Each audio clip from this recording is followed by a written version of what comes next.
నమస్తే అండి. మా ఫ్రెండ్ అన్నాడండి, సాయంకాలం అయింది సరదాగా వేడిగా ఏదో ఒకటి తిందామరా అని చెప్తే బజ్జీల బండి దగ్గర తీసుకొచ్చానండి. ఇది మెండపేట మండలం ఏడుద గ్రామం నుంచి సీతానగరం వెళ్ళే రోడ్లో మధ్యలో కనిపిస్తుందండి. ఇది సీన్ గారు బజ్జీల బండి అండి.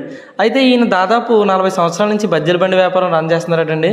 సరే అని చెప్పేసి మాయ ఏ బజ్జీలు తింటారా అని అంటే ఇక్కడ ఏ స్పెషల్గా ఉంటుందా అని అడిగాడండి.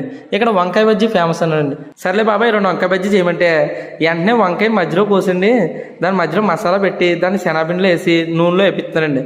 అవి నూనెలో వేగుతుండగానే తినేయాలని నూరు ఊరిపోతుందండి బాబు.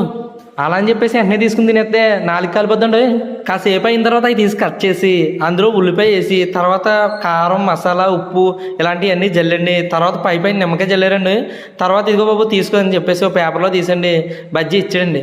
సర్లే అని చెప్పేసి తీసుకుని వంకాయ బజ్జీ ఎలా తీసుకుని అలా తిన్నానండి. సూపర్ అనిపించిందండి టేస్ట్. మా వాడు కూడా ఇంకా లొట్టలేసుకుని తినేస్తాడు అనుకోండి.